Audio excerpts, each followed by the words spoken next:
ကဘာပေါ်မှာ6ချားစရာအကောင်းဆုံးဟိုတယ်နဲ့အပြေမရှိသေးတဲ့တေဆုံးမှုတစ်ခုအကြောင်းတင်သိပါသလားဒါကတော့ Los Angeles ကစီးစုံဟိုတယ်ပါဒီဟိုတယ်ဟာလူသက်သမားတွေတဲခုခဲ့မှုတလို့တက်သေးမှုတွေအများကြီးဖြစ်ခဲ့တဲ့နာမည်ဆိုးနဲ့ကြော်ကြားတဲ့နေရာတစ်ခုပါ2013ခုနှစ်မှာအသက်22နှစ်အရွယ်အလီဆာလန်ဟာဒီဟိုတယ်မှာတဲခုရင်းပဟေလီဆန်စွာပျောက်ဆုံးသွားခဲ့ပါတယ်နောက်ဆုံးတွေ့လိုက်ရတဲ့ CCTV ထဲမှာတော့သူမဟာတယောက်ယောက်နဲ့စကားပြောနေတယ်လို့တယောက်ယောက်စီကပုံနေတယ်လို့ထူးထူးဆန်းဆန်းတွေလုပ်နေခဲ့တာပါရက်ပေါင်း20အကြာမှာတော့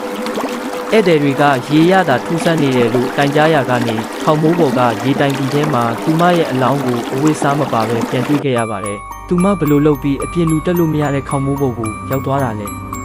ရေတိုင်ကြီးအဖုံးကိုရောဘသူပိတ်ခဲ့တာလဲဒါဟာလူတက်မှုလားတဘာဝလွန်ဖြစ်ရလားဆိုတာခုထိငင်းခုန်နေကြတော့မှတင်ရောဘလို့ထင်လဲကွန်မန့်မှာရေးပေးခဲ့ပါဦးနောက်ထပ်လှုပ်ဝက်စမ်းကြမှုတွေအတွက် follow လုပ်ထားဖို့မမေ့နဲ့နော်